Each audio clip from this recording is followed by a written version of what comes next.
following is a presentation of the iRacing Esports Network.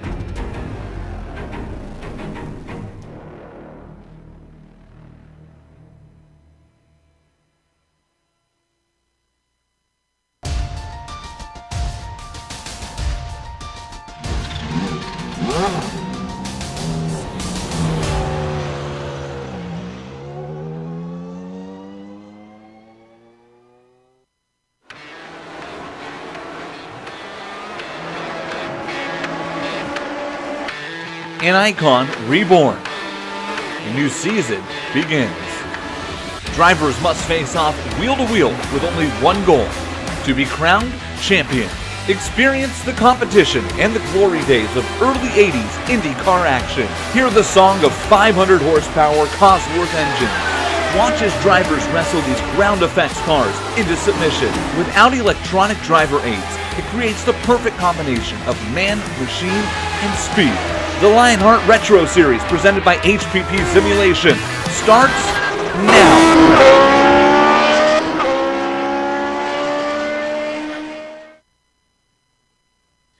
If you were to go to Spa in Belgium, drive about an hour and 15 minutes north, you'll run into what some might consider that other track in Belgium. But these Lionheart Retro drivers are getting ready to show you that Circuit Zolder is playing anything but second fiddle to its larger sibling down south. Lionheart makes the trip overseas, and GSRC making the trip over to the iRacing Esports Network. Welcome to the Global Sim Racing channel and the Countdown to Green, presented by the Sim Pit. GSRC, we're going to bring you all the on-track action here tonight of the Lotus 79s live as it happens, but first, we're going to get you up to speed on the series, drivers, and storylines heading into the Headwaters Alpacas 250 from Circuit Zolder that will immediately follow as we count down green, presented by the Sim Pit. Good evening, I'm Adam Young, and joining me in the box tonight, who somehow managed to get through customs, still not sure how, Bill Soup's on, our director Amjad Yaman, who's sporting some rider hosen, and armed with cameras located and aimed in zoom by GSRC camera guru Dougie Beard.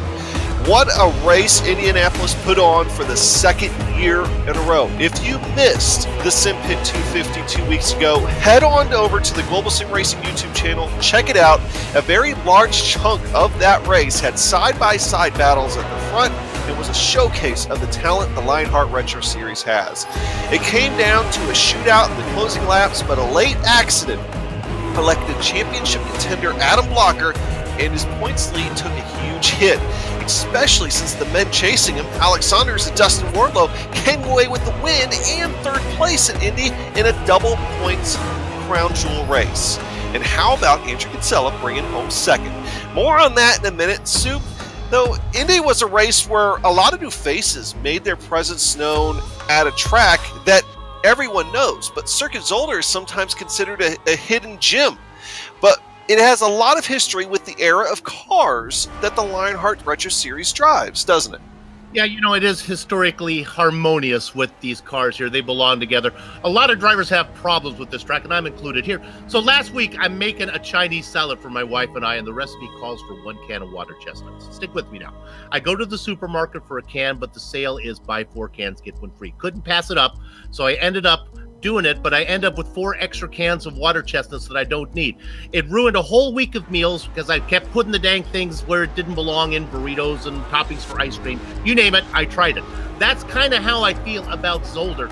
The place for me is ruined because there must have been a buy 4 get 1 free sale at the chicane store, because chicanes, you see right there, look at it, they're everywhere, including even pit entrance.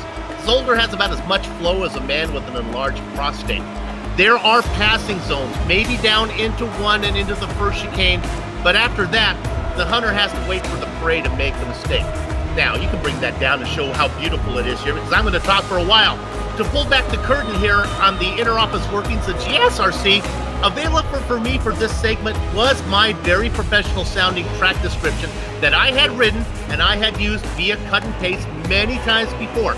It talked about how Zolder was built in 1963 and hosted the F1 Belgian Grand Prix all but 1 year between 75 and 84. It segued in to this track being 10 turns over 4 kilometers of track with really high curbing. But because the Grand Poobahs at GSRC are encouraging the commentators not to reuse stale material, this baby is fresh out of the oven, water, chestnuts, and all. Now, if you want something a little more traditional, here's Joe Peak. Mind you, this is a recording, so you may have heard it before. Nevertheless, nobody does it better than Joe, and it being taking the driver around a racetrack, this time Zolder.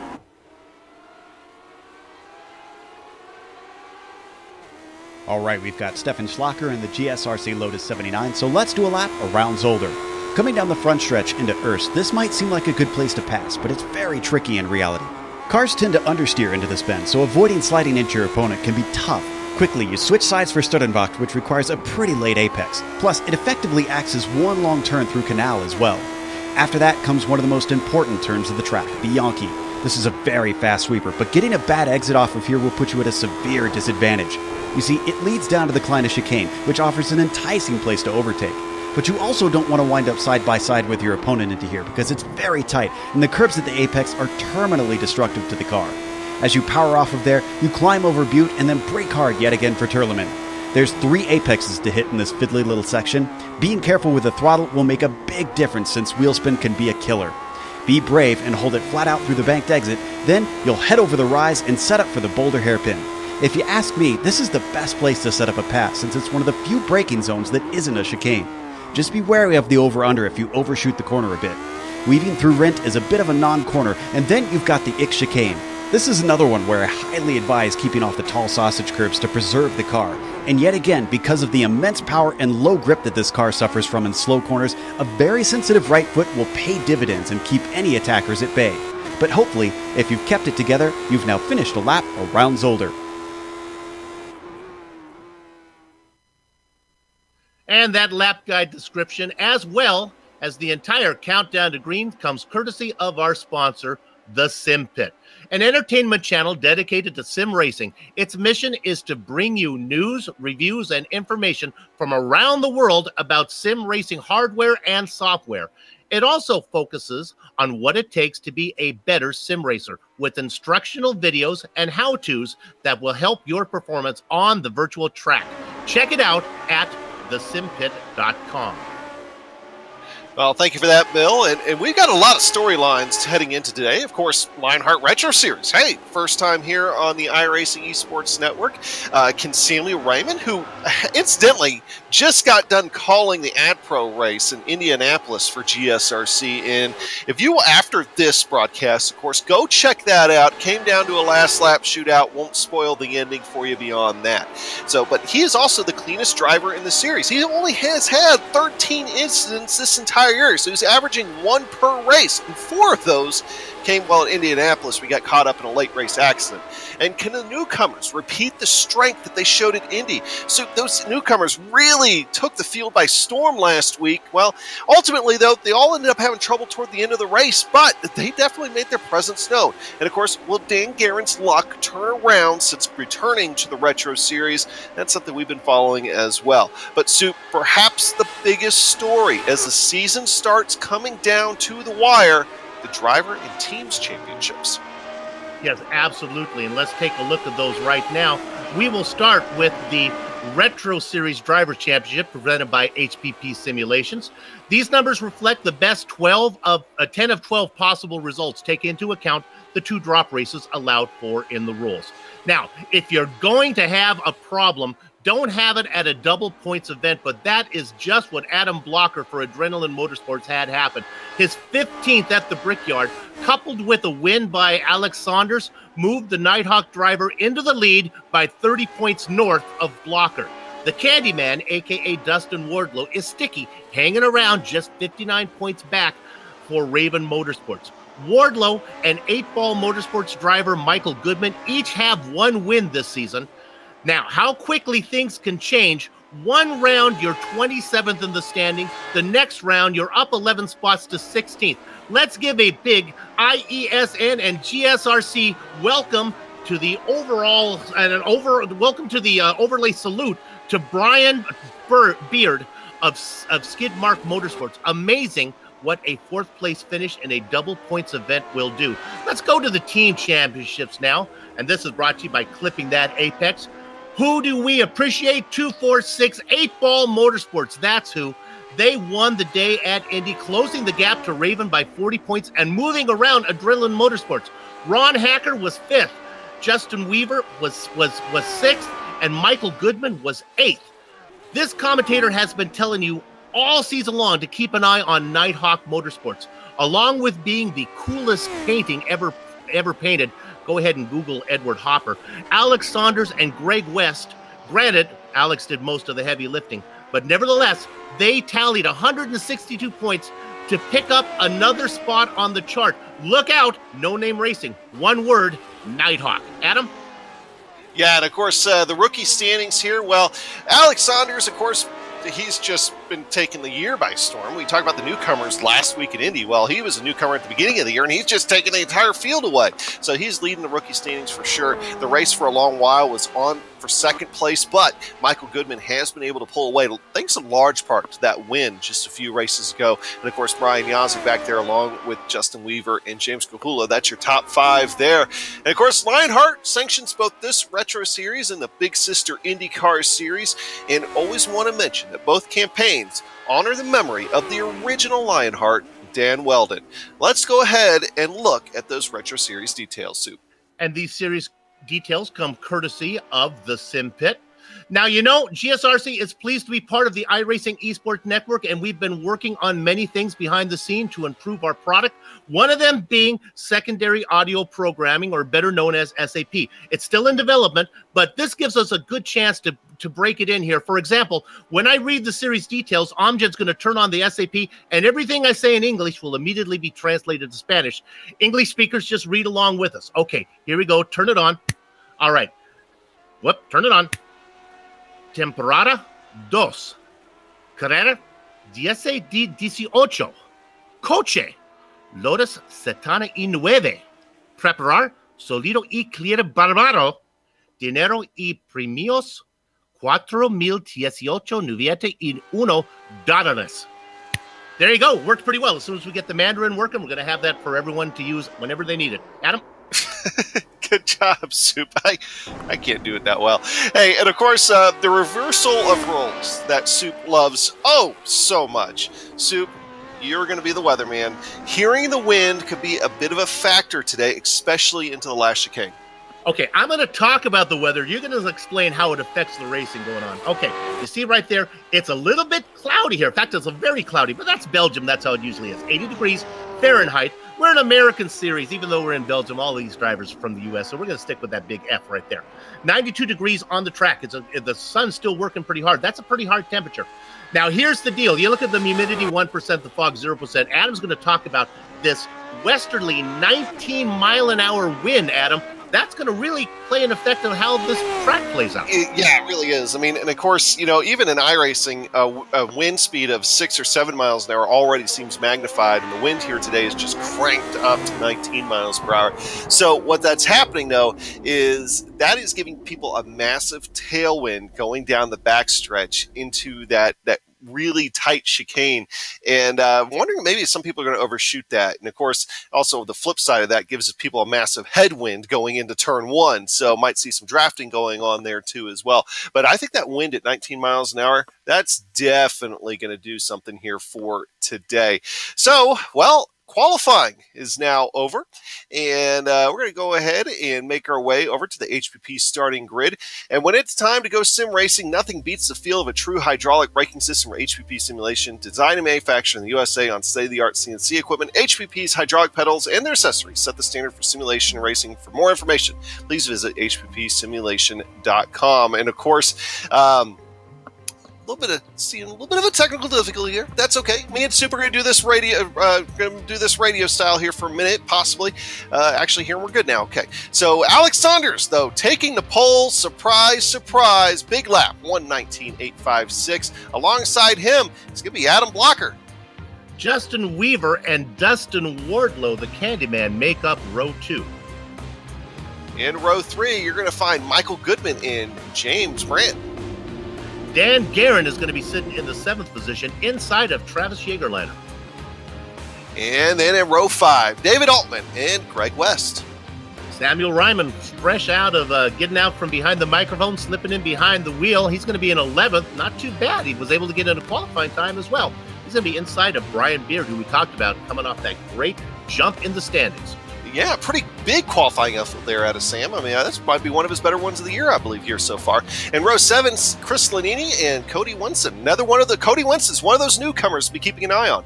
Yeah, absolutely. Here's not well, James Grahula in his fluorescent yellow machine is going to be back there in 15th position. All ribbons and curls in the sweet 16th spot is Bob the Meat Man Micus for Von Hansen Meats back there in 16th. And, of course, Chris Walker and Bart Workman making up the 17th and 18th positions in row 9.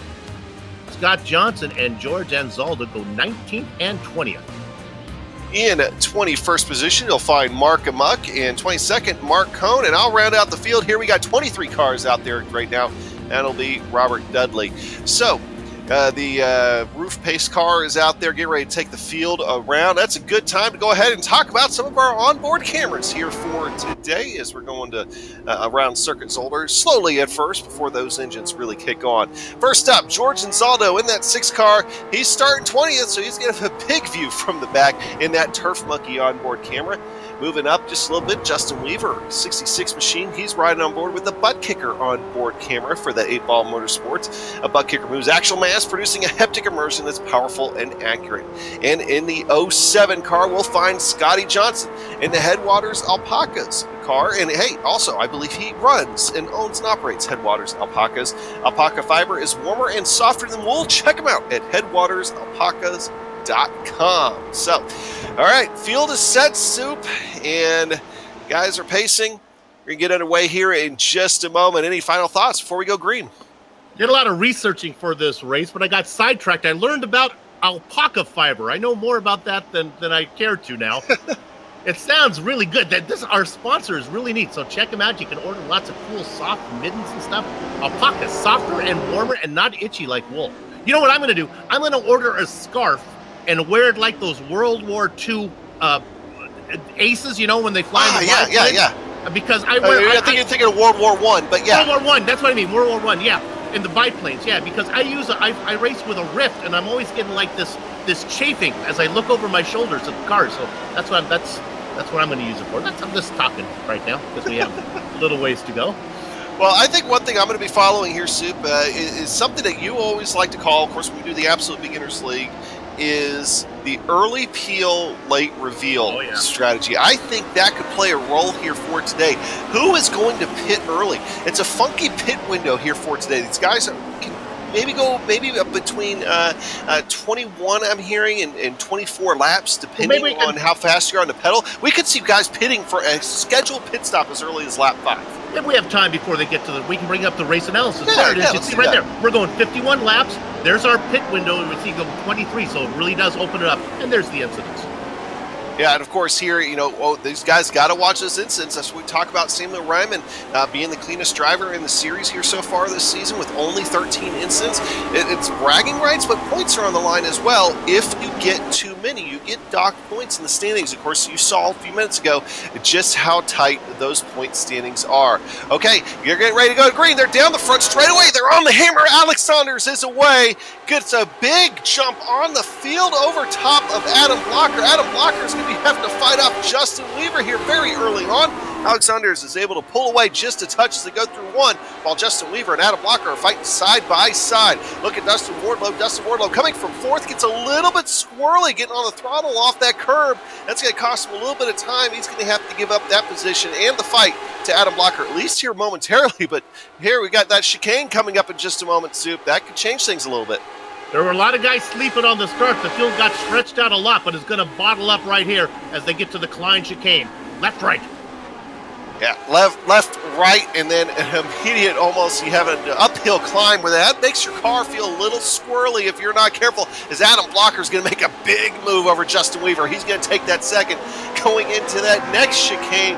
You'll hear us refer to that a little bit. That's a Tarlambop. I'm not sure if I'm pronouncing that right there, Soup. Yeah, for the sake of everyone watching, I'm going to call that corner 7.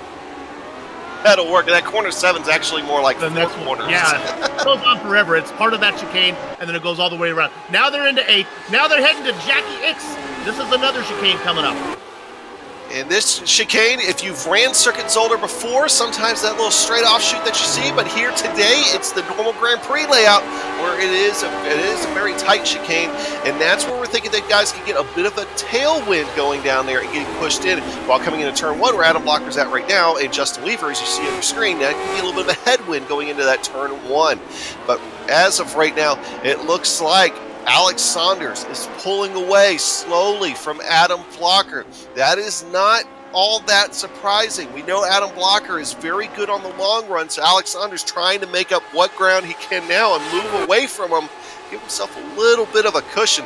But Alex Saunders, I mean, he's already won on a road course this year, so he's looking to get some more here today. There are some guys making a move. Greg West just got around David Altman as he moves up into 9th place. You know, something I should have mentioned on the track description, if I wasn't so busy talking about water chestnuts, is pit entry here.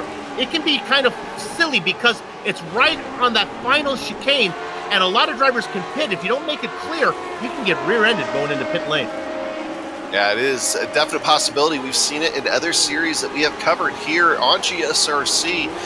Soup, you know, one thing we didn't get a chance to talk about in the pre-race show was regarding this series. So looking now at a battle here between Greg West and David Altman. David Altman getting a good look. David Altman already has some wing damage, and he's going to be able to make that pass over Greg West. Greg West trying to come right back on him.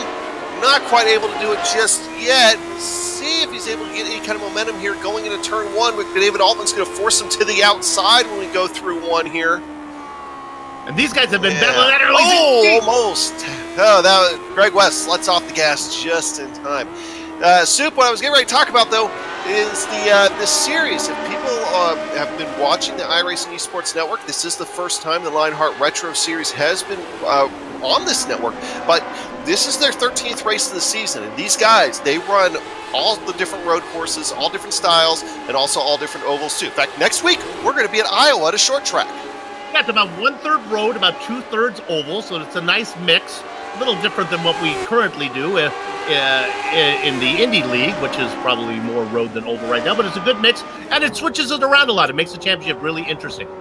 It does. As you're watching David Altman going off track a little bit, of course, riding on board right now with Brian Beard. Brian Beard himself has a big challenge. Samuel Ryman is all over the back of Brian Beard. We flip that camera around. Let's look out the rear wing and look at Samuel Ryman back there. And he's getting hungry out there. Sam's usually one of those guys who kind of lays back a little bit. You hear about him at the end of the race, but he's getting after it here today. Yeah, Greg West got around Altman, but now Altman is being chased by Beard. We talked about what a great run he had at Indianapolis. Ryman right in there, and then the yellow car of James Krahula. They're coming right at you. I love that camera angle. Of course, all the cameras here on GSRC are produced and made by Dougie Beard with the custom camera sets, and he does just a fantastic job with these cameras. But you know, overall, great shots, great onboard cameras, and a great pass attempted here, possibly by Samuel Ryman, and he's going to give it up just a little bit over top of Brian Beard. Honestly, you're not missing anything up front. This is where all the action is, right here with Ryman and Beard and Krahula going at it. Yeah, if you're curious about what's going on up front, Adam Blocker is now falling almost 3 seconds behind Alex Saunders. Alex Saunders continuing to march away. So this is the battle on the racetrack.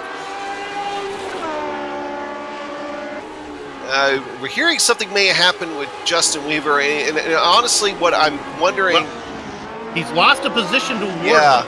Well, one thing I'm wondering is, I did a few practice laps with these guys a little earlier on, and he also had some blinking trouble too, so I don't know if that was it, or if maybe he had an off-track. Oh, big slide coming out of that first chicane. Right on board. That ain't a blinking problem at all. That's called the back end coming out from you, and that's a case where that butt kicker would really come in handy. I bet you can feel those tires hop when you get on sideways. Nice save by Justin Weaver to keep that car in one piece and actually relatively keep it straight and only lose one position. So the Candy Man, Dustin Wardlow, up to 3rd, racing out there in the DeWars Candy Machine. Weaver back in 4th. James Brandt quietly sitting in 5th. And one more thing about Justin Weaver, of course, he drives for 8-Ball Motorsports. 8-Ball Motorsports, as you saw on the Teams Championship, coming from third up into second now in the Teams Championship, and they're trying their best, I think, to make a run at that Teams Championship in the later stages of the season. Of course, they just passed Adrenaline Motorsports and Raven Motorsports, who is very consistent, Raven Motorsports. That's why they're up there. But they're going to make a run of it, I think, here, Sue. Yeah, the Team Championship, a big part of what goes on in the iRacing Retro Series, as well as the IndyCar Series. Of course, if you watch the Lionheart IndyCar Series, you'll see a lot of the same names over there. There's a lot of cross-pollination between the two series. Hey, let's go ahead and check in up front here for a little bit. It's been a while since we've actually been up there. Alex Saunders, as we mentioned a little while ago, continued to run away. And actually, since the last time we talked about it, he's added another second on top of Adam Blocker. So that gap now hovering right around 3.7, 3.8 seconds. And Adam Blocker is also stretching it out, too, over Dustin Wardlow. Dustin Wardlow now falling about 5 seconds now, almost 5.5 seconds behind Adam Blocker. And so that's your top three in the championship standings right now, with your top three in the racetrack, not necessarily in the championship standing order. Actually, they are Saunders, Blocker, and Wardlow. Sammy Raymond coming in. Hey, you know what this is, Soup? Go ahead and say it. It's what my dad called the early peel, late reveal. What happens? You peel off early, people forget about you. What's revealed later? Hey, where did that guy come from? So we'll keep an eye on Samuel Ryman. Remember, there's 2 stops to be made, but he's made his bed right now. Doing this one, that means we know where he's going to have to come in for this one and the next one. That's right. He might have felt that he was getting slowed down by some of the guys he was around on the racetrack and hearing something's going on. No, well, he was in that battle with Krahula and Beard and Altman. I think he thought he was faster. Now, talking to Sam before the race, he was thinking, I want to run long because it means he would run with less fuel the most time. If you just think about it, if you make that pit stop early, you're going to have more fuel in your car when you're racing each lap. Right now, he has like 5 more laps of fuel in his car, and that's how it's going to be for all the way around. But he thinks it's better to come in now, and he can run some hot laps. Yeah, of course, he's being fought right now on the racetrack by Robert Dudley. Robert Dudley actually putting up a little bit of a fight here over Samuel Raymond. He's going to move over and let him by that time. So very gentlemanly move. I think Robert Dudley is, I don't recognize him from last week. He might be new to the series even here for this race. So, milk judge, baby. Yeah, just out there, just trying to make laps and just trying to be clean. And you can definitely not fault a guy for that. Doesn't want to make a name for himself in the negative way early on in his Lionheart series career. Now everyone loves the milk dud. Robert Dudley was made his debut race last time. Yeah, here in Dustin Wardlow, maybe Dustin Wardlow might have had a problem and dropped a position. We've already seen a few guys sliding around. George and Zolder actually was just off track for just a moment. Yeah, it was, Weaver and Wardlow are the only guys who are changing positions. And actually, it was just, I think maybe Wardlow might have got a slowdown penalty coming out of 5, maybe picked it up before, but Weaver made the pass. And so Weaver now back up into 3rd, Wardlow in 4th. Yeah, and with James Brandt back there, right. He's right on the tail of Dustin Wardlow now. I think I might have found here, at least on my own, what happened, and see if I can describe it once I see it. Yeah, no, he got way loose in the chicane, and almost in the same spot that Justin Weaver did just a couple laps, but not quite as dramatic, but slowed him down enough that he had to give up that position to Justin Weaver. So Justin Weaver was in 3rd, made a mistake, went to Wardlow. Then Dustin Wardlow was in 3rd. He made a mistake, went back to Weaver. All this going on ahead of James Brandt is just watching him make mistakes in front of him. Keep going, James is saying. Yes, Bart Workman's be another one of those guys that's coming down pit road here early. We're only working lap 8, and he looks like he might be taking tires. Oh, car in the wall, Brian Beard. Well, you had a nice Indy. You couldn't follow it up as we went across the pond to Zolder. Watch what happened here on the GSRC replay right along with Brian Beard in that burgundy and gold machine. Fear the Beard. And, well, I think that wall basically said, I don't fear you at all. kind of took that one and ran with it there. But one thing I want to point out here, Soup, for people that have never ran a low downforce car here, hey, Amjad, if we could go to the nose camera on one of the cars that's getting ready to go through one of the chicanes, I want to look at the curbing and these chicanes and the fact that you've got some of these actually have those very high sausage curbs. You see them there on the right. And they've been known to damage cars. So if you see a car with a bent up front wing, that is going to be our primary suspect here for tonight. Potential it was one of those sausage curbs. And we can stay on this view here for just a moment too. Going through turn 1 now, we come through turn 2. If you look to the outside of turn 2, between turn 2 and turn 3, you'll see a few more of those sausage curbs that kind of poke up out there. So you definitely don't want to run wide through there, or, well, you could very well damage your car.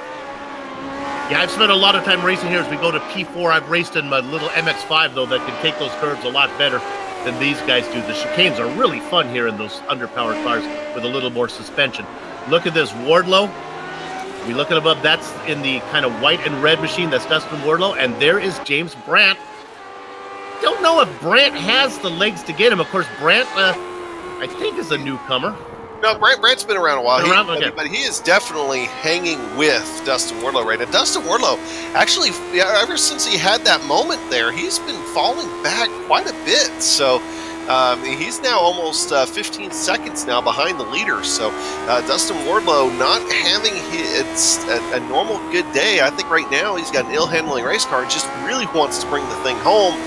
He still has 41 laps to go before we are home. Brandt indeed has been around. He's raced the whole season. His best finish so far was the 5th at Phoenix. Yeah, James Brandt had himself a few good consistent finishes at times and been up there at times there in the season. But somehow, and some of those tracks also is really coming to some unfortunate luck in the closing stages of the race. So definitely hoping that doesn't happen here for today, as he is on the hunt for Dustin Wardlow to try to move up an extra spot here in the top 5. Dustin Wardlow, look at those big rear tires on the Lotus 79 really start to slide. He's able to get it gathered up. James Brandt not able to take advantage. Another battle that might be developing here a little bit. Go back to 7th and 8th position. Dan Guerin and Travis Jagerliner. Travis trying to hunt down Dan Guerin. Now, Dan Guerin, Soup, is a guy that he started the season running exclusively the IndyCar series and came back because he wasn't having a lot of luck, and unfortunately, I think some of that bad luck he's been having has followed him. We know he's a fast guy and he's a fast, clean driver, but just doesn't seem to have the luck here as late. He was having plenty of luck. It was just all bad. Right now, he's in 7th. Jagerliner running him down. You know, 3 spots behind these guys is James Krahula, who might be our hard charger. He started at 11th. He's up 15th, and he's worked his way around some big names. He's worked around Lanini. Now, also, Ryman pulled out. He's still a leader of all the cars who pitted. Ryman was in this mix as well. There's Krahula. And speaking of Seymour Ryman, of course, he was the first car to pit, so we'll see what happens here when everybody else starts to come down. But he is currently running in 21st position. But Bart Workman was another guy that came down pit road. Now, we're hearing that a lot of these guys probably won't take tires, but Bart Workman did. So it's going to be interesting to see what happens with that, particularly toward the tail end of the race. Moving over to 15th position. We got a little bit of a gaggle here. We got Cody Winston. Cody Winston was one of the newcomers last week at Indy, and trying to show that not only can he drive on an oval, he can drive on the road course as well here at Zolder.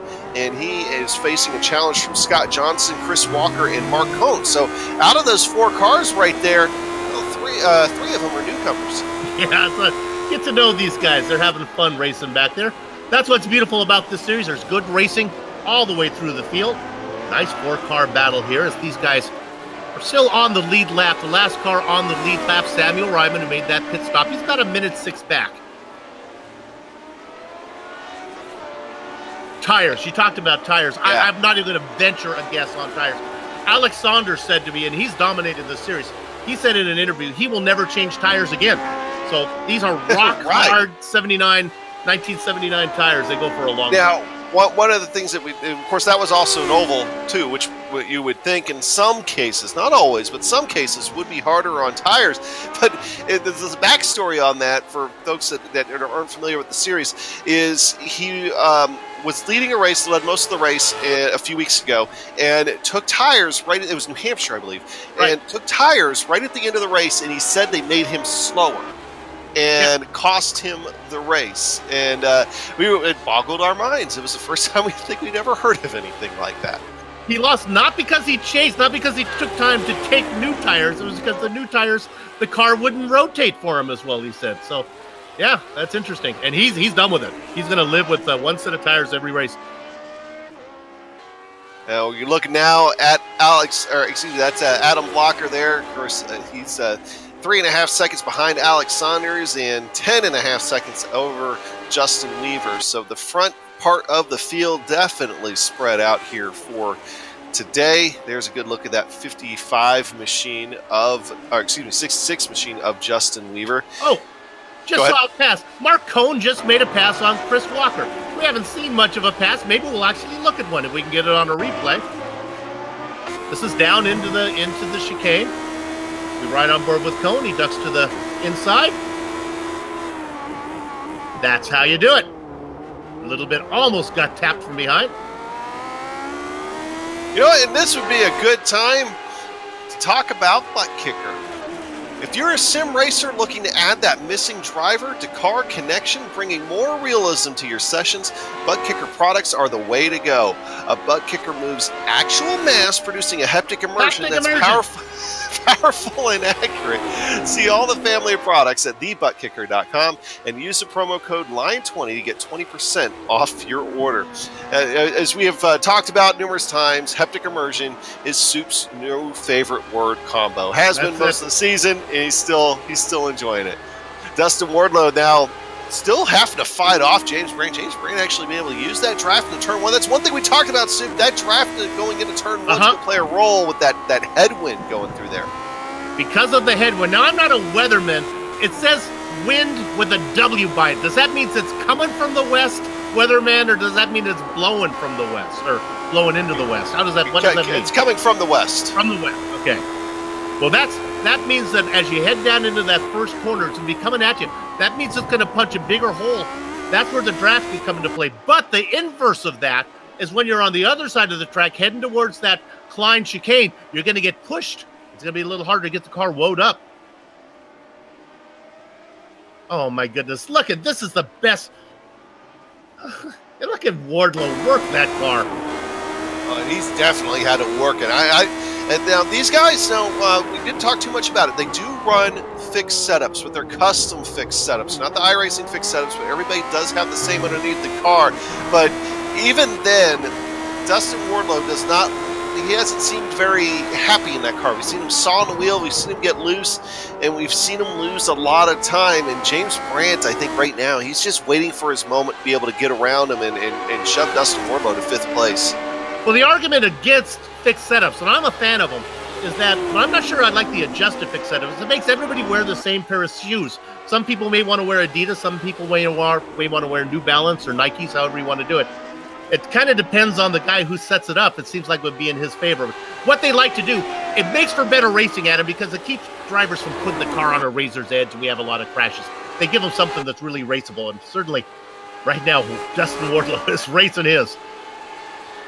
Yeah, that's for sure. So, but real quick, we know we got that battle on the track. We also don't want to forget we do have another battle. The other cars going on. Cody Wenson, Scott Johnson, and Mark Cohn back there are still fighting in 15th, 16th, and 17th position. So those are the two battles on the racetrack that we do have an eye on right now, as the front part of this field is really spread out.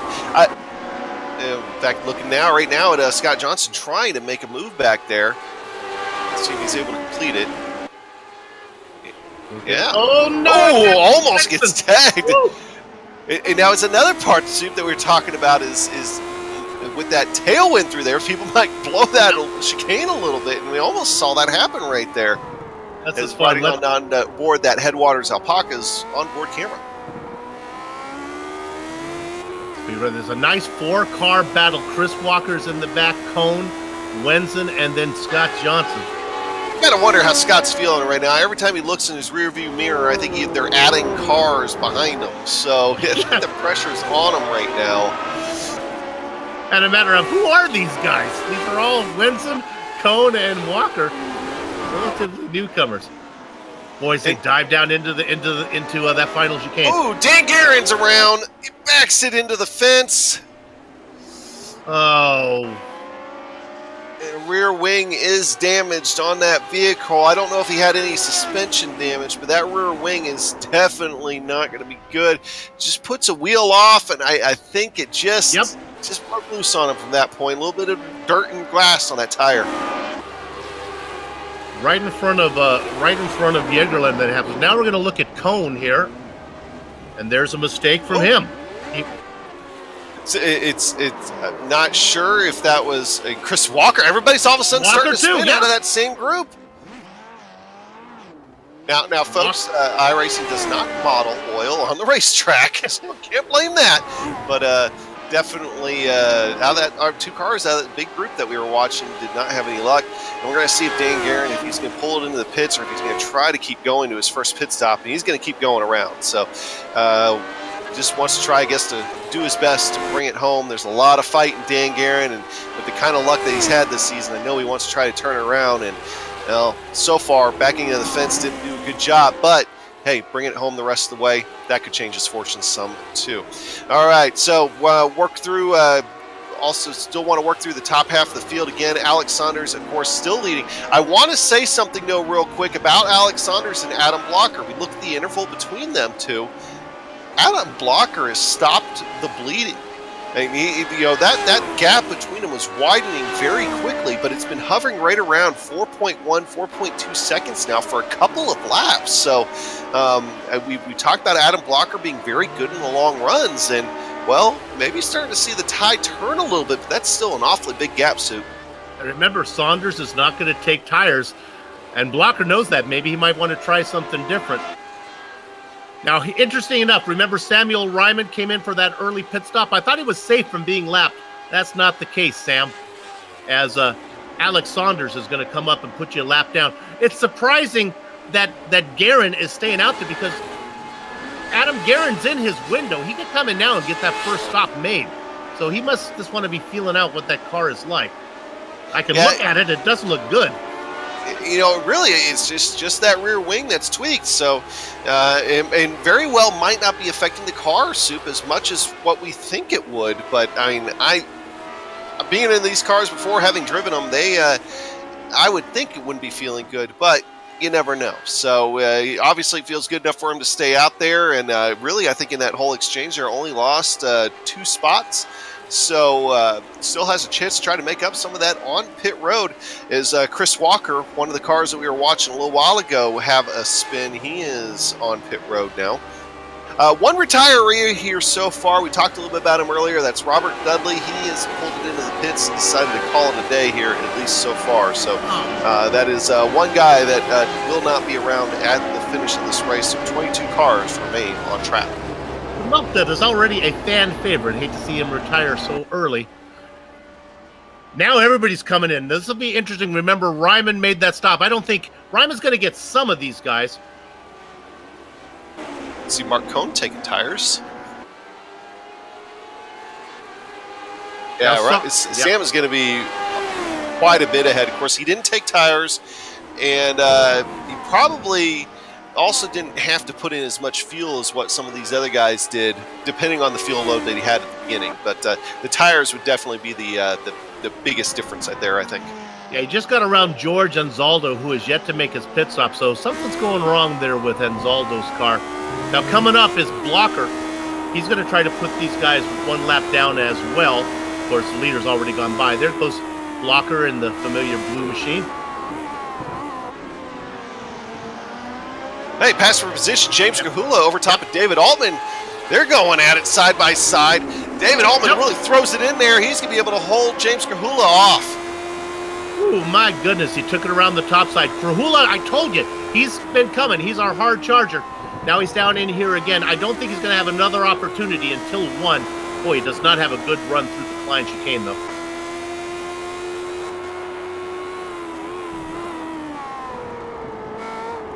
All those people who made pit stops, Workman, Walker, Cohen, they're all out, but Ryman's still leading all the cars who pitted, although he's a lap down.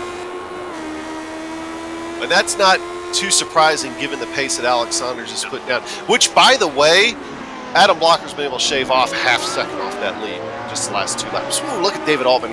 That back end came out from underneath him there for just a split second, but he kept his foot in it and straightened out. Well, I'll tell you, as a back marker trying to stay on the lead lap, sometimes you're a little more difficult when the leader comes up. You're trying to stay on the lead lap. When the second car comes around, and that would be what Blocker is right now, sometimes you get out of the way a little more gracefully. Watching David Altman slide it through turn 1. And now looking at Adam Blocker going around Samuel Ryman there. But again, that gap has closed down. It was 4.5.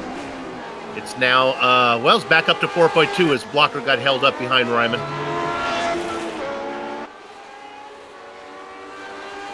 All right, here go back to that. Making a move, yep. Almost had another move. It's a great shot right there watching David Altman go over the curbs, but James Krahula was side by side with him for just a split second, thought better of it and backed out of it. But James Krahula is all over that rear wing of David Altman. Now, I would never give James Krahula pit advice because he does the opposite, but maybe now, James, wouldn't be a bad time to come in. You're being held up clearly by Altman, and you can't get around him. How about we come in for a pit stop? Hot lap a few. James saying, thank you, Soup. I'll do it my way. Well, we'll see. He backed off David Altman a little bit. No, he's not going to come in this time. And David Altman, though, when we see the front of his car again here, when the shot shifts in just a moment, you'll see the wing damage I was talking about, some of the sausage curbs can cause, because he has been riding those curbs really hard, trying to get every little bit of advantage that he can, and that's been tweaking that front wing quite a bit. What's interesting is these guys are beginning to gain on Dan Guerin. Remember, these guys, you look right there, you see the numbers. It's 2 seconds from Guerin back to Altman. I really think as Krahula could ever get done with Altman, Guerin would be an easy mark as well.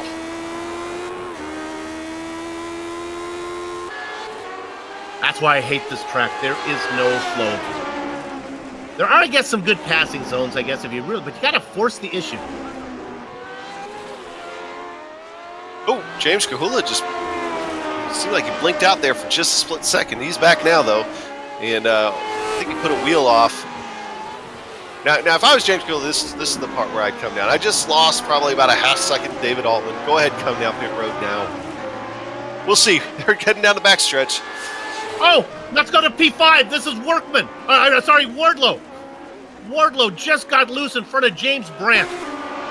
My goodness, how does he keep this car off the wall? Did not get hit. That was all the Candyman. And thank goodness for the pit entry, the pit exit pavement that he gets to. Otherwise, he's going into the barrier. Right, it almost looked like he just kind of broke loose going into turn 1 and ditched it into the gravel to keep it from being a bigger incident. And, well, that's going to cost him a few spots, obviously, with pit stops on the way for those guys. All right, and there we have a pit, another one in the pits. That is, well, that's Alex Saunders. Oh! So, first of our leaders to come down pit road. Blocker has clear track ahead of him right now. So, Adam, if you want to just put in some hot laps, you're good to go for a while. At least potentially a few laps before that tank runs dry. That might be the determining factor there.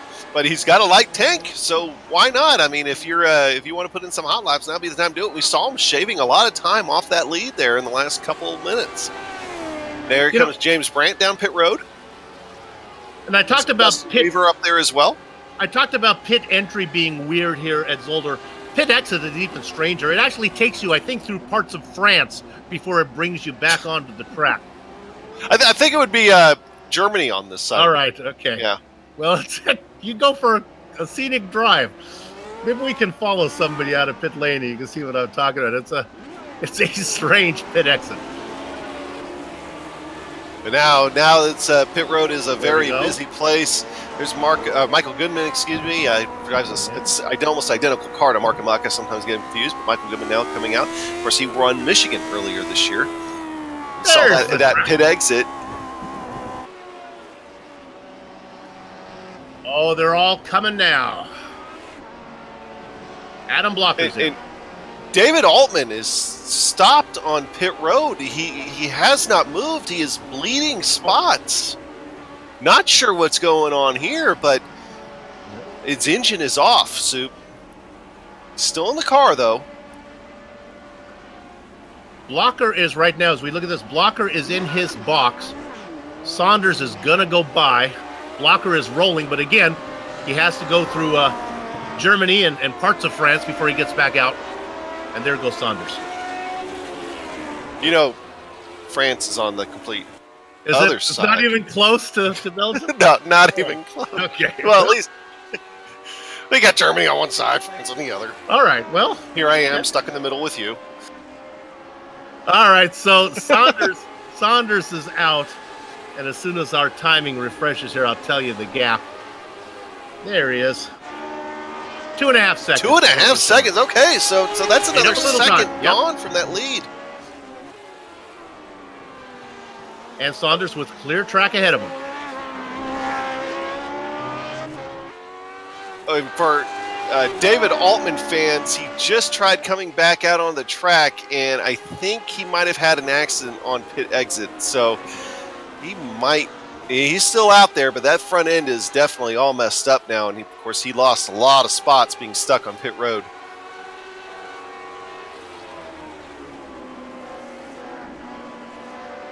So as it plays out, who came out in third? Was it, I guess, Weaver? Justin Weaver got that. There's Weaver.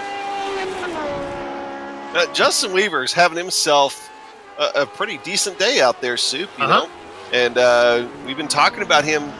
You know, the one thing I've liked seeing out of him here, especially in the second half of the season, has been the consistency that he's started to show. I mean, he's slowly been gaining in the points. He's up to 9th now, probably going to gain a few more spots here today.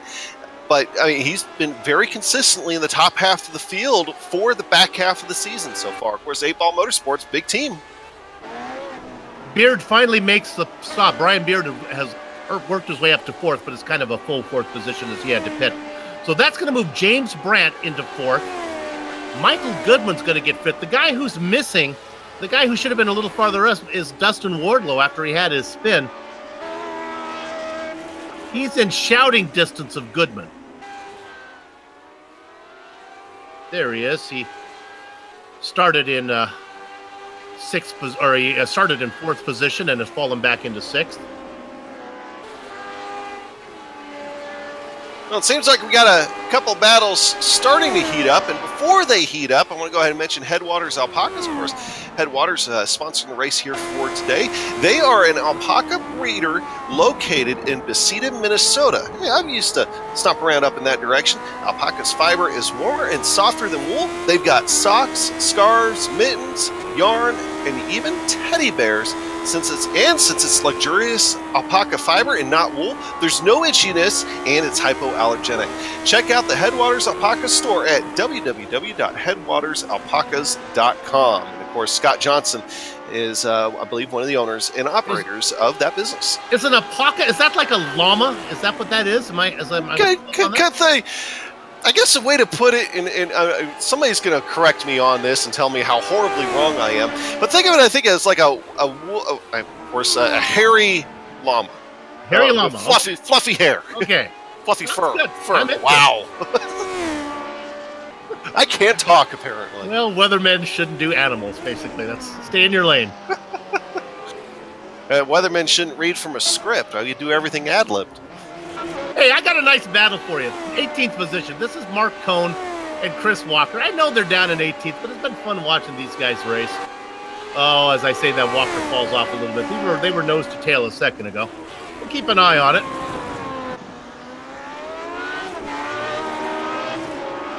Now, up front, Alex Saunders, real quick, is that lead that we were watching. And actually, just as I get ready to say something about that lead, that next time they went by, he gained about another half second. He had fallen off a half second, but gained it right back almost right away. So Adam Blocker is holding on to the ground that he gained on Alex Saunders in that round of pit stops. There, you're looking at them. They come at you. You can see both in the same shot. You know, in Soup, we've seen this before at road courses earlier this season, that we've seen a wide gap between those two, and it came down to the last couple laps still. So this isn't over yet, and before it does start to heat up, we got some other battles out there that are trying to heat up. We're going to go ahead and take a quick break here on the iRacing Esports Network and GSRC. We'll be right back.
The Sim Pit is an entertainment channel dedicated to the world of simulated motorsports.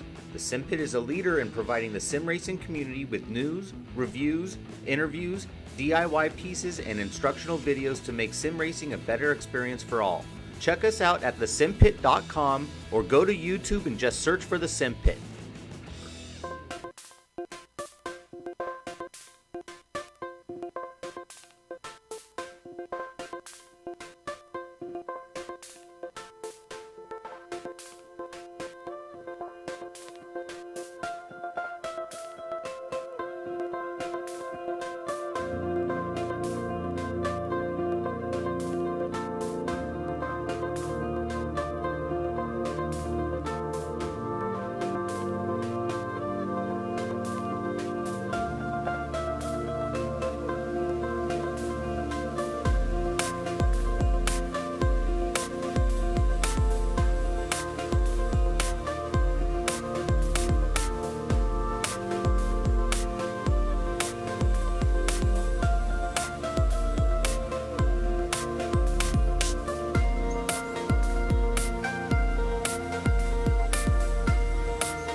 Welcome back to the Lionheart Retro Series. Hey, check out the IMSA Online Sports Car Championship here on the iRacing Esports Network, put on by our friends from RaceSpot. They are racing round 2 from Imola tomorrow, 4:50 p.m. Eastern Time. Coming back to the action here, Alex Saunders, that lead has fallen off to a 2.5 seconds over top of Adam Blocker, at least the last time by. So 1.6 seconds now there on the live timing and scoring. So Adam Blocker, Soup, tell us what you found out about what Adam did.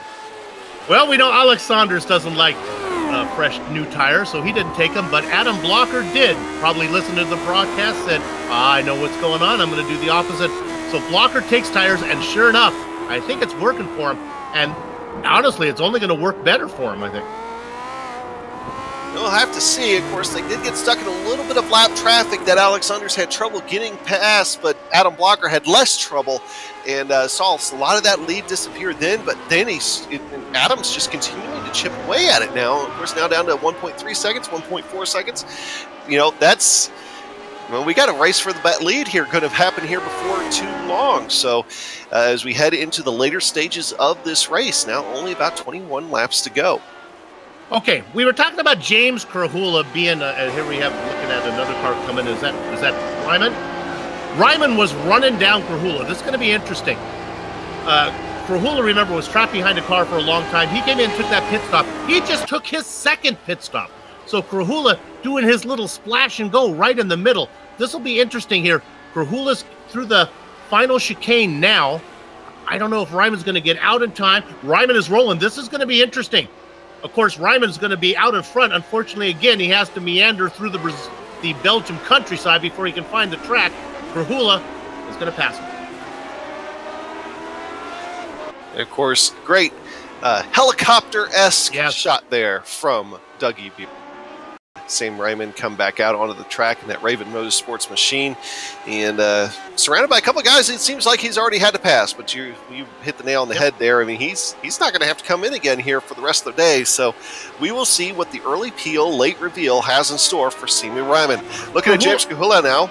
Go ahead. Krahula and Ryman are both good to go. I think Ryman's actually faster. This is going to be fun to watch Sam try to run him down. Now, there's a car in between him, Mark Cohn. He'll have to get out of the way because he has yet to make that second pit stop. So Ryman's got to get around him. That's one of the advantages that Krahula had there, getting out in front of that other car. Well, here in the last few minutes, we've had two retirees from the event. David Altman has decided to call it a day. And here in just the last few minutes, Cody Wenson, one of the newcomers, decided to call it a day as well. Not quite sure what happened to Cody Wenson, but he is out of the event. So Sam doesn't look like he's going to be able to repeat the strong race that he had at Indianapolis. Yeah, Cody's fans, I got to check. I'm not sure if actually Cody was able to actually finish that up. Memory serves, he found trouble late in the race, but I could be wrong on that one. But well, he did. But while he was there, he made it. He was good. Yeah. Saunders now, it's almost down to single digits. Boy, Blocker is coming, and they got a lapped car now to deal with. Lapped car, it's Dan Garrett. I don't know if Dan knows how to get out of the way. Well, we know bad luck doesn't get out of his way sometimes, unfortunately. And I think that rear wing looks even more tweaked than what it did earlier. Did he back it up again? I think maybe he tried to back it up into the wall in pit lane just to see if he could help it a bit, but now he's going to pull over. Look at that big lift. Yes, he's fast, but he still has some great race etiquette. Nice going, Dandy Dan. Of course, while that's going on up front as well, that battle now under a second, 9/10 of a second now separate Alex Saunders from Adam Blocker. The race for the lead is on. Looks like Alex Saunders has a slightly better turn two than what Adam Blocker does. But now, they're within range there, especially with that headwind that they're going to be starting to run into. With Alex Saunders punching a big hole in the air, Adam Blocker might start to feel some of his draft. Oh, man, that camera shot that we just had was so cool where the cars go by and it kicks up the dust. Man, that was good. Adam, you'll appreciate this. Last night in the Lionheart, the IndyCar race that Dan was in, he got the pole, spun it right at the green flag, went all the way back to last, worked his way back up to second. But not bad. Yeah, no, it was a hard charger for a guy who started on the pole.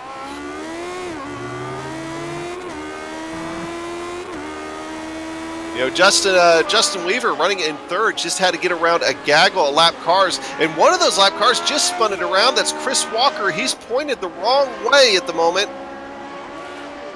trying to find a good spot to back it up. Almost right in front of, who was that, Georgian Zolder, and Dustin Wardlow going by. So one of today, the newcomers seem to be having trouble here, Sue. Yeah, absolutely. Riding on board with the Turf Monkey onboard camera. This is kind of a blind corner right here, so Whoa! Aldo saw that and they're like, oh boy. That Turf Monkey maybe didn't have as big of a smile on his face as what he did there a few moments ago. Oh, the Turf Monkey boys are always smiling. They're in the best mood. If you ever want some guys to take care of your lawn, they'll make it look bananas. Did you think that up all on your own?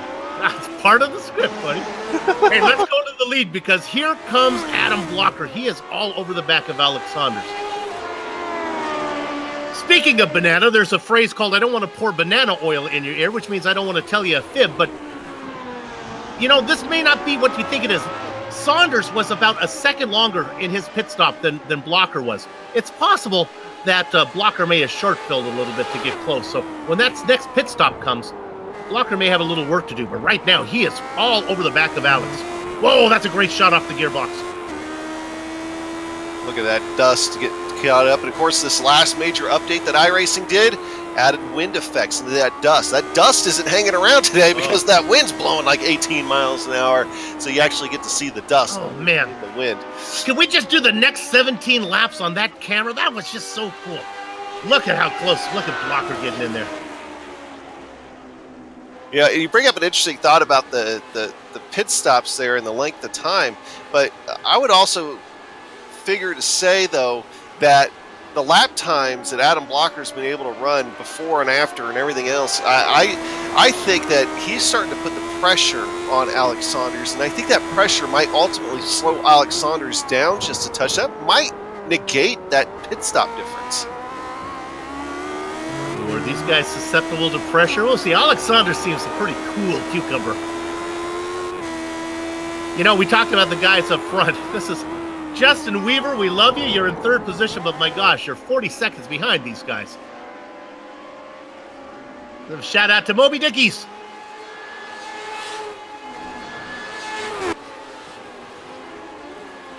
And of course, we've got one more shout out for a sponsor we're going to give here for today, HPP Simulations. HPP is awarding a Formula Racing wheel valued at just under $1,500 to the season champion. So these guys, Adam Blocker, Alex Saunders, they got a lot on the line. They both want this wheel. The list of features is just too long to mention during this, and so we get a complete understanding of how great HPP products are. Well, you're going to want to go to their website. Visit hppsimulation.com. HPP, designed to go fast and built to last. We watch Adam Blocker run way wide there, going out from the gravel. It cost him a little bit of time, but he's still right there within a second. Honestly, there's not a real battle on the track. This really can afford us to stick on a battle here for a little while without jumping around so much. They're coming up on the back of the driver in 8th place, Greg West.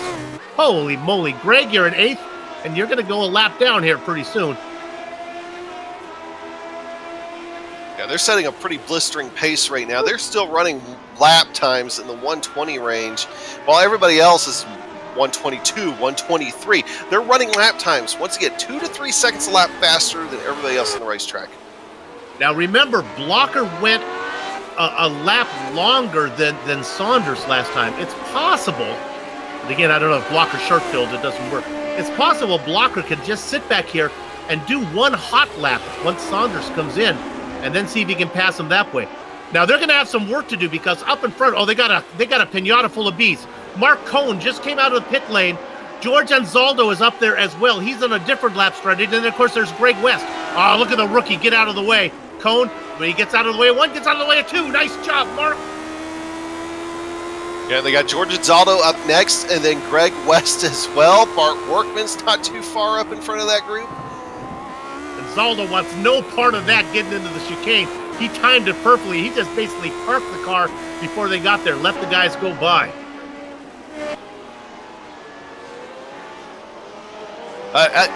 Just watching Adam Blocker get through these chicanes. Of course, he gets slowed up there a little bit on exit with Greg West letting him by, doing this gentlemanly thing, but still just he wasn't able to track out there.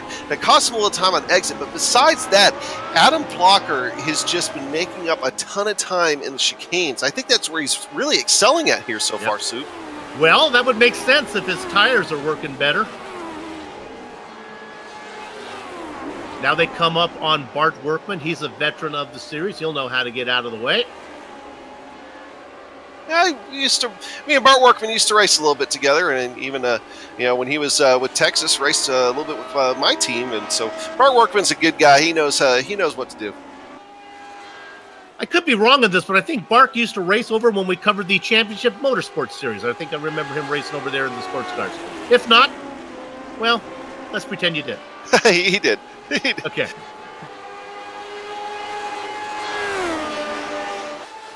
Actually finished 8th in a Championship Motorsports race last night. That was a lot of fun. Oh. Yeah. Okay. Hard Charger Award coming from the back in Formula Renault car. You're making fun of me for driving the Formula Renault car and being a back marker in an absolute beginner's league. No. Hey, at least I, got my back marker bear claw for that, series. Absolutely. Oh, look at this. We're on board now with Blocker. I'll tell you one thing about Belgium. They make some pretty racetracks, don't they? Holy moly. They really do. I mean, I'll be honest. I was looking at Google Maps around this earlier today, and it's pretty neat scenery, and just the fact that you got houses that are less than like a 1/10 of a mile off the I think turn 8. So it's pretty neat. All right. Well, Saunders keeps that gap. Ooh, he slid a little bit through turn 1, but I think Adam Blocker did too, so no loss. Boy, I tell you, this is one of the rare times where we actually don't have a battle. The best battle out on the track is between the two leaders. We usually get our emails saying, why don't you guys cover some of the battle? You guys are not. There's no battle back there right now. Yeah, I believe these are the only 2 cars. I know for a fact on the lead lap that are within a second of each other. So there's that.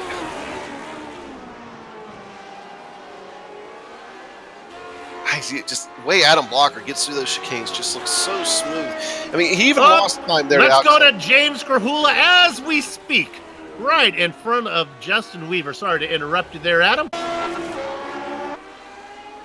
James is going to be upset that we were so Johnny on the spot on this one. That looked a lot like the Dustin Wardlow incident earlier. Yep. We just kind of had to ditch it off into the gravel. Looked exactly like it. Yeah, but instead of turning it around, I think he's just decided to call it a day. I think he's had enough. Well, that's good news for Samuel Ryman, who was trying to run him down. Sammy now up to 12th. Yeah, I want to point out, he's in 12th, okay? But that's exactly where he was when he first came in at, the very start of the first pit cycle. So he's already made up all those spots and everything else because of attrition, because of actual legitimate on-track passing. So now, when everybody else has to pit and he doesn't, he might be able to move up into the top 10 here. Let's give a little love to Travis Jagerliner before he goes a lap down. He's in 7th. He's having a nice race. Started in 8th, up 1 position. Boy, look at the dust that has been brought off through that chicane there. I want to Travis. Say something about Travis real quick. Travis Jagerliner here this season. Now, last season, he always seemed to be in the thick of it, never any real fault of his own or anything else, but he always seemed to be in the thick of it when there were problems on the racetrack. And this year, I don't think there have been races where we haven't mentioned him at all, but he's been in almost every single one.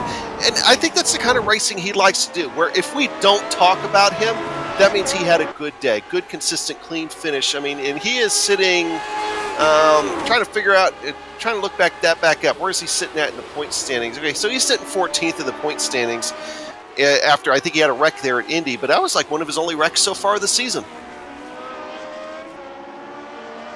Oh my goodness, Adam Blocker just set the fastest lap. Well, I guess you're going to put pressure on going purple. That's one way to do it. Man, it's right there. If Alex Saunders slips up once, and before too long, these guys are going to get up to Dustin Wardlow. Yeah, absolutely. We're not joking about it. They're on the same straightaway now. Dustin Wardlow's heading into the chicane right now. Wardlow in 6th position. Michael Goodman, James Brandt, and Justin Weaver. We'll be lucky if we have, with 11 laps to go, if we have any more than 2 drivers on the lead lap. I think Justin Weaver is going to be safe. You think he's safe? Okay. Yeah, I think he's going to be safe. He's 45 seconds behind the leaders.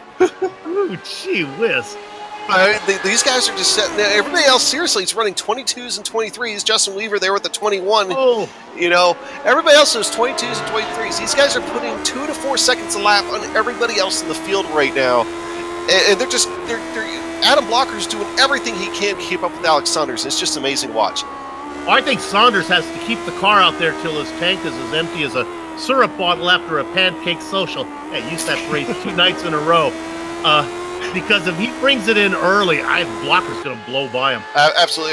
You know, that was the first part of his gain on him after that first round, that round of pit stops, and of course the other part of it we're attributing to the potential fact that he took tires. I mean, obviously he took tires, but I mean the fact that he possibly made him faster. So it's like Alex Saunders, of course, he's saying he's not going to take tires for the rest of the season. Well, maybe he should have this time. Yeah, well, I'm not sure if that much of I'm not sure you lose any time taking tires. He's going to need a pretty big. Well, let's see. I guess this is a flash and go coming up. So I guess if you were going to take tires, you had to do it on that last stop. Right. I'm really not going to have time to do it now. He's not going to do it now. Mark and Muck has decided to call it a night as well. So another retiree. I'm going to say that his last name is pronounced Ahmed. I know we go with a Muck. That can't be right. It's got to be Ahmed.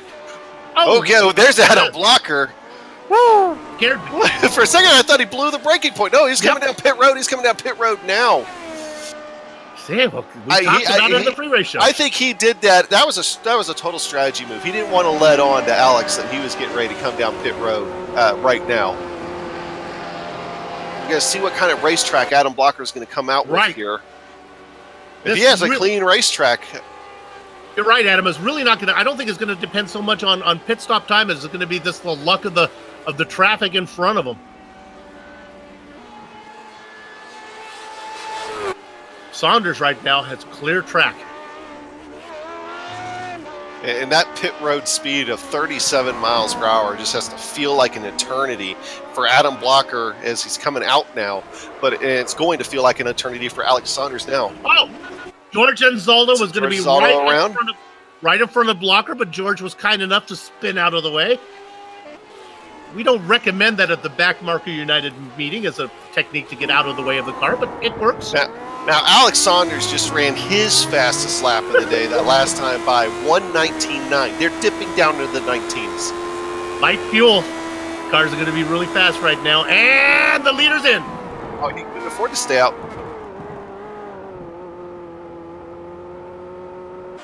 That was a fantastic pit entry, Soup. I mean, that was about as clean as you can get there. Boy, it seems like Blocker has so far to go. He's just getting into 8 right now. But Saunders has yet to get to his box. Yeah, 37 miles an hour. It's real slow. Blocker on his way to the Jackie X chicane. Alex Saunders just hit his box. I think we're good. I think Blocker's going to get him. Blocker out of the final chicane, crossing the start-finish line right now. Saunders is going through the winding pit exit. He's on track first. Oh, yeah, that's a big gap for Alex Saunders. Holy moly! That pit entry got him a lot of time. I mean, that was just perfectly executed.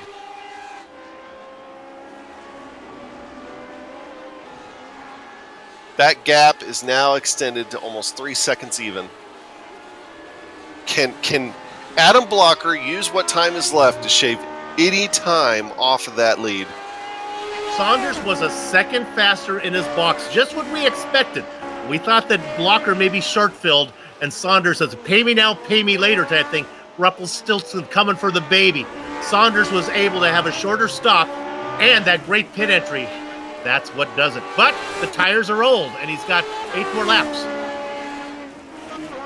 2.8 seconds. 8 laps to go. I don't think Alex is safe yet. I don't think he's safe, but he's definitely doesn't have to feel pressured.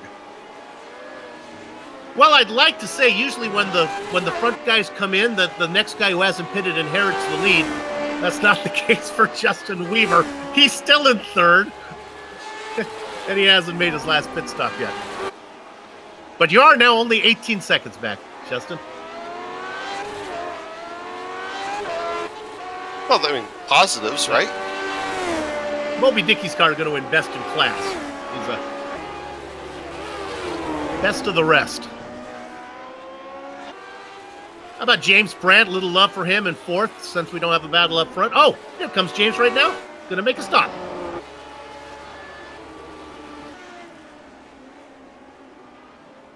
And behind him, the Candyman coming in. You know, Dustin Wardlow had a pretty active first half of this race. Got it figured out for the second half, and started to be able to run good, clean, consistent laps. So he'll salvage a good finish here for today, but still going to lose a lot, at least some points ground to Adam Blocker and Alex Saunders. Well, he was playing leapfrog with Justin Weaver early on. Hey, Michael Goodman did not come in. Our 7th place driver going to stay out there a little while. Oh, Goodman's already made the stop. Okay. So I guess we're just waiting for Dandy Dan Guerin and the Meat Machine, Bob Mikas, to come on in. I think Alex Saunders is starting to pull away here, Soup. Just a little bit, just a tenth at a time.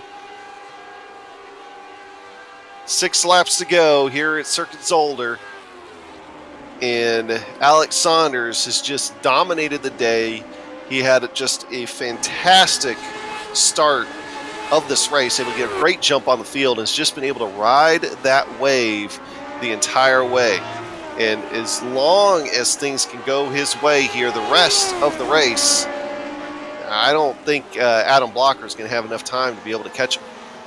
Am I looking at this right? Dustin Wardlow just got lapped. He's in 6th. Does that mean there's only 5 cars on the lead lap now?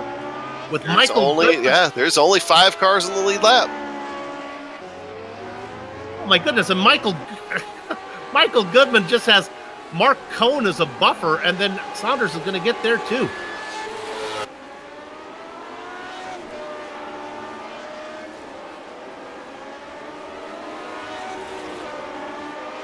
And gap's coming down a little bit, 2.6 seconds.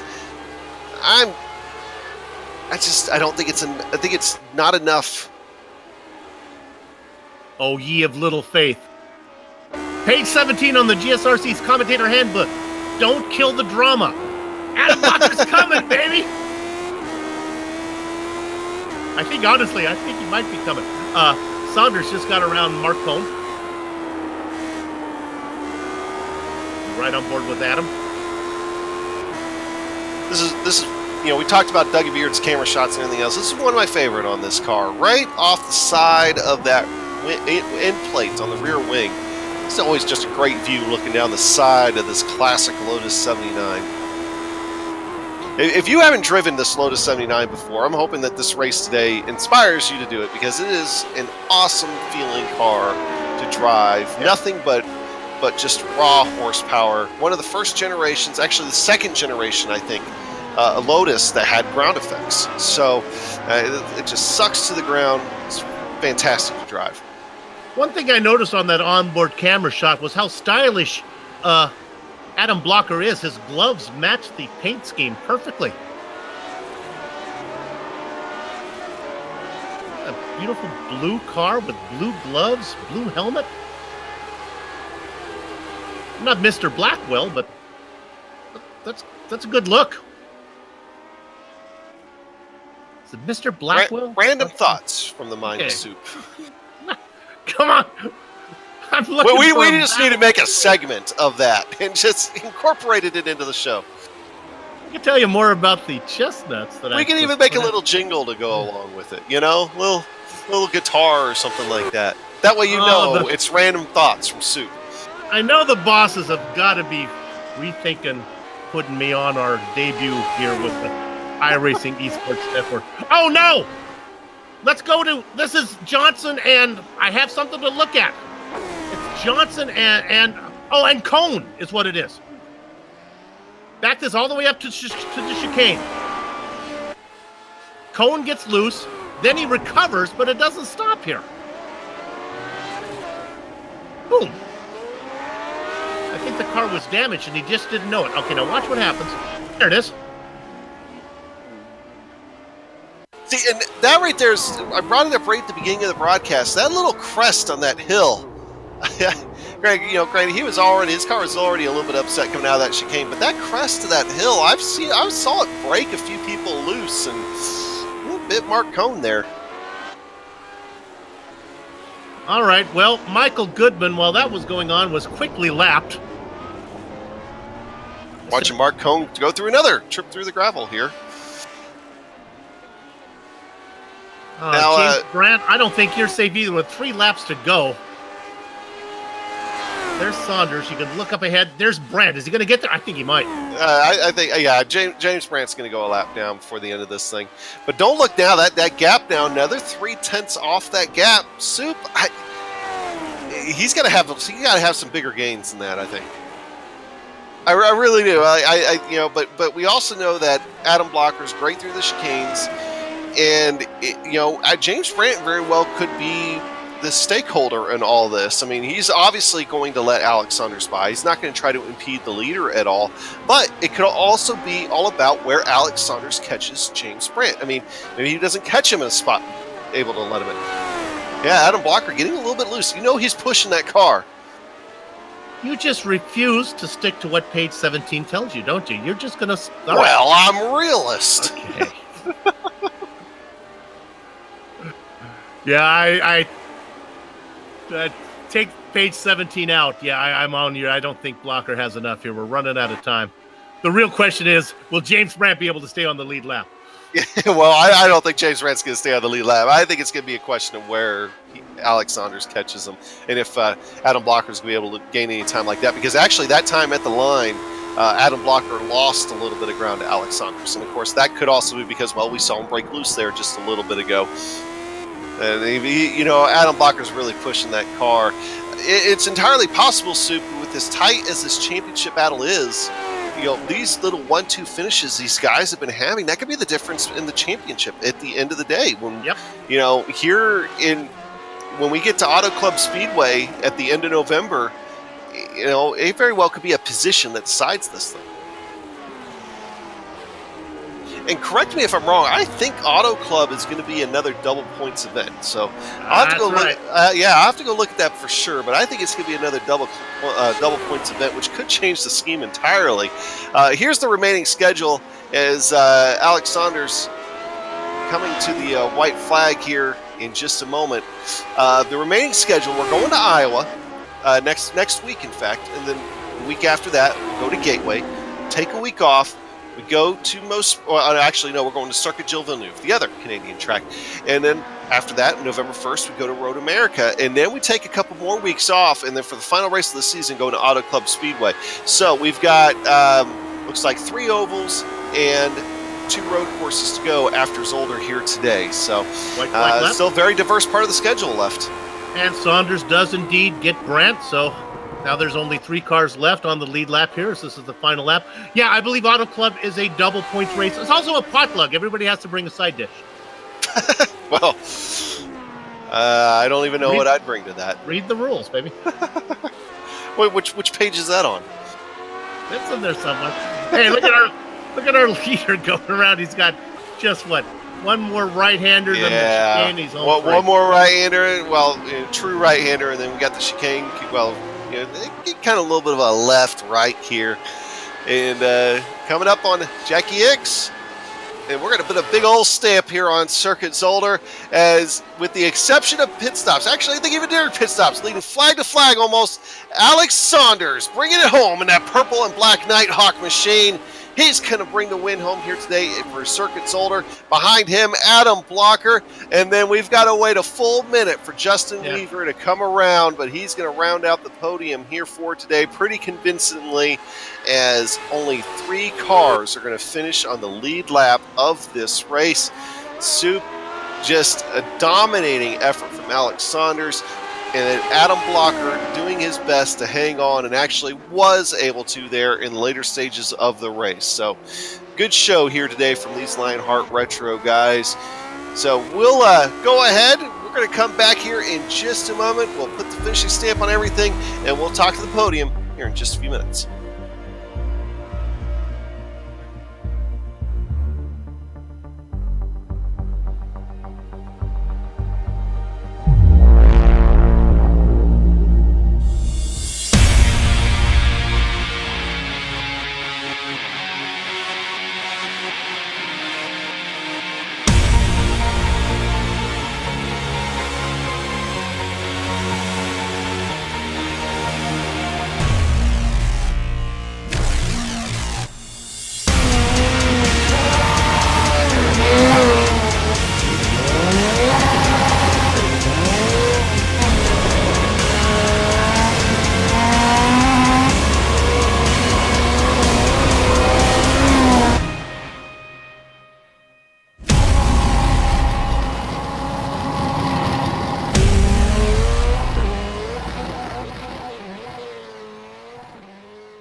Well, not a bad showing for the Lionheart Retro Series debut on the iRacing Esports Network, brought to you on GSRC.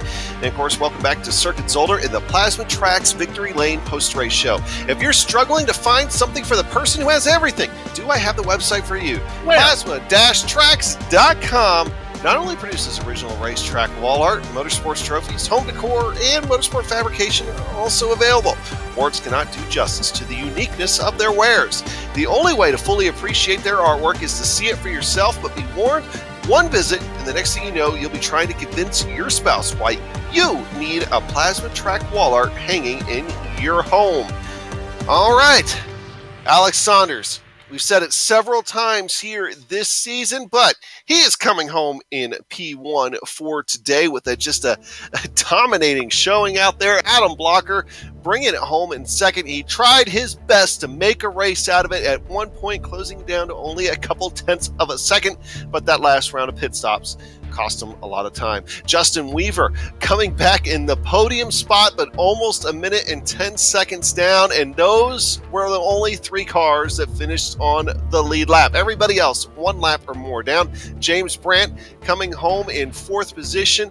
Michael Goodman in 5th. Dustin Wardlow in 6th. Look at that top 6, and I think all of them except James Brandt have won races here for this year.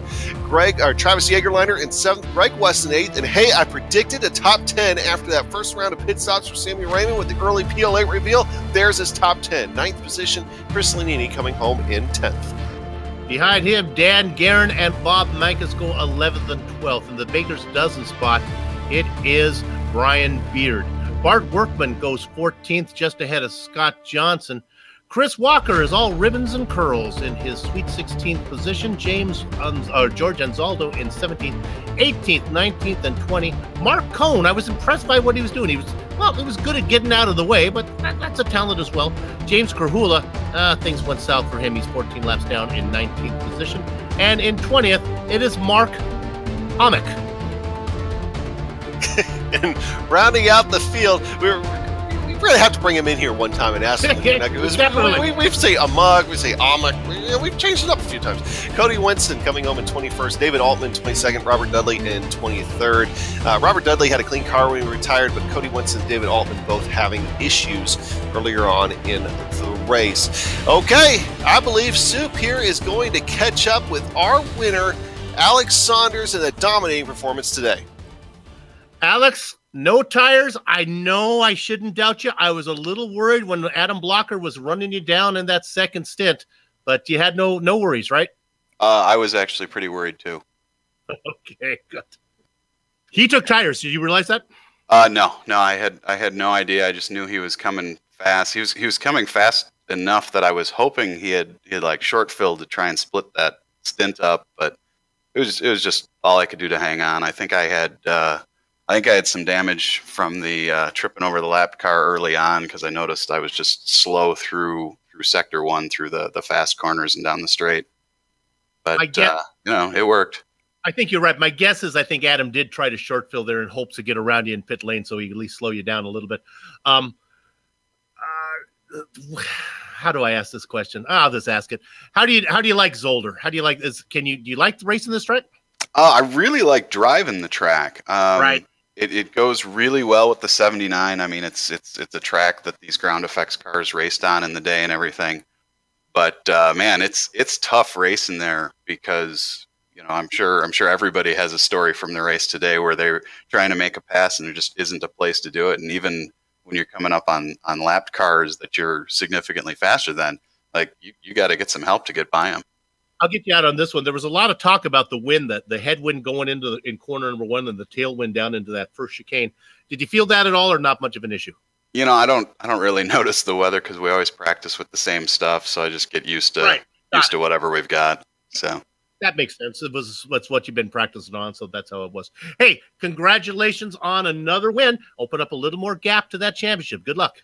Thanks, guys. I want a quick shout out. This was Greg's last race before he goes out and represents us all as an American hero, and he was top 10. So I'm really thrilled for him. Hey, well, I will also stand up and salute Greg as well. Thanks, Greg, for what you do. Thanks for your service. What branch is he in? So when I say representing as American hero, he's on the U.S. men's national skeleton team. Oh wow! So not in the armed forces. He's trying to make the Olympics next year. So best of luck to him. Well, yeah, best of luck, Greg. He's really made it fun having a team for this season.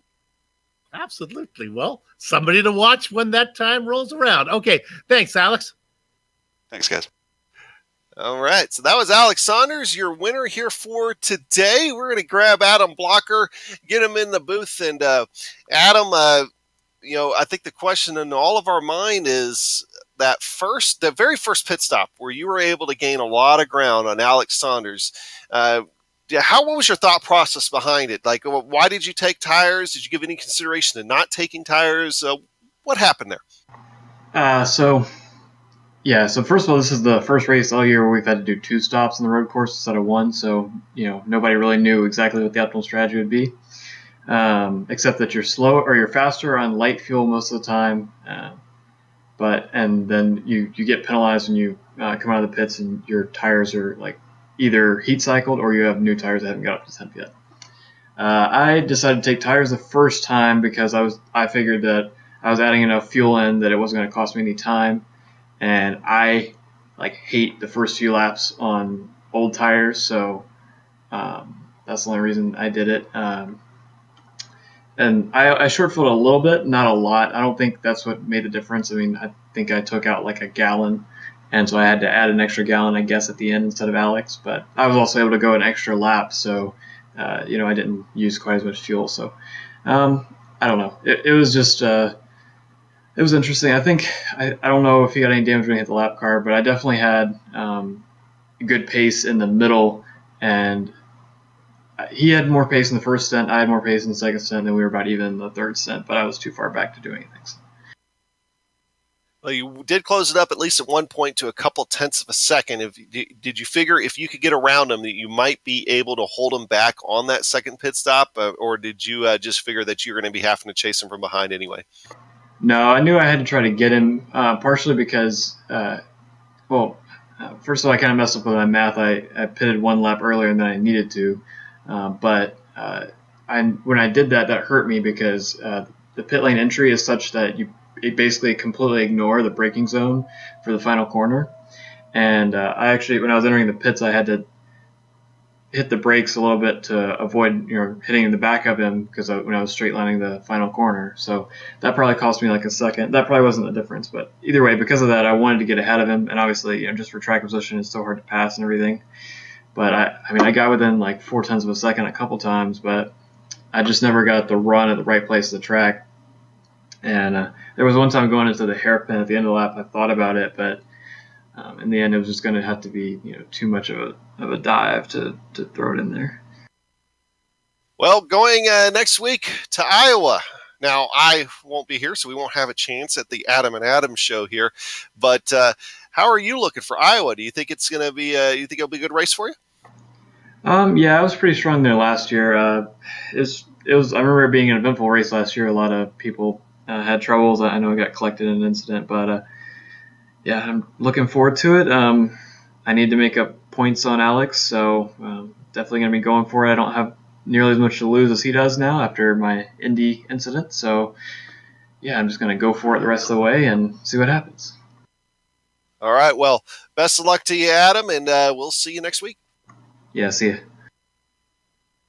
Of course, that was Adam Blocker there, and I believe that Soup is going to catch up with the third place finisher, Justin Weaver. Another strong finish from Justin. Lead lap, baby.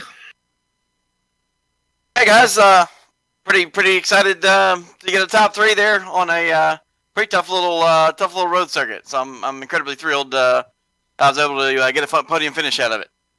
10 seconds ahead of being lapped, and with the last car on the lead lap. How do you like Zolder? Is it? I asked that earlier of Alex Saunders. He says he likes to drive it, not so much fun to race. You kind of feel the same way? I would agree with that statement. Pretty fun by yourself, and then you kind of get pretty tight there when you got to pass somebody, because you don't really have too many opportunities there to big braking zones to pass people, things of that nature. So you're actually your whole goal, the whole lap is really, for once in my life, I'm actually avoiding the Twinkies there. So that makes it a little, keeps you on your toes there, which is what I like. I like to do there, keep those cars on the edges there. I'll get you out of here on this one. Got to ask another question about Moby Dickies. Now, please lie to me. This is like yes, Virginia, there is a Santa Claus. If this isn't the case, then I don't want to know. Tell me that there's like some type of big screen or TV there at the bar and grill where this race is on every once in a while.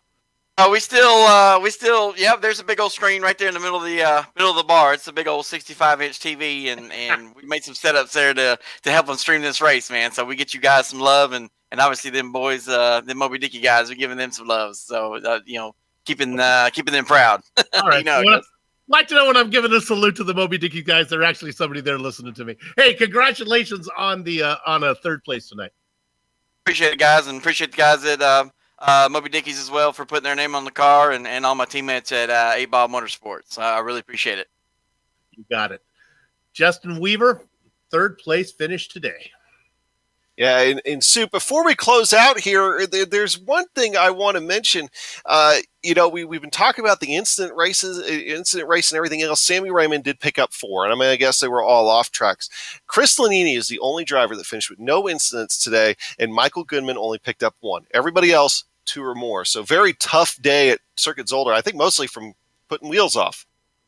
Yeah, well, that's how you do it. Sleepy Lanini had a nice quiet finish, coming home in 10th. Good job, Chris. Yeah. So, well, the action is over for now, but when it's time to go sim racing again, nothing's going to beat the feel of a true hydraulic braking system from HPP Simulation. HPP is awarding a set of pedals valued at $13,000, almost $14,000, or $14,000, $1,400. Wow, those are really expensive pedals. To the season champion. Designed and manufactured here in the USA on state-of-the-art CNC equipment, HPP's hydraulic pedals and their accessories set the standard for simulation racing. For more information, please visit hppsimulation.com.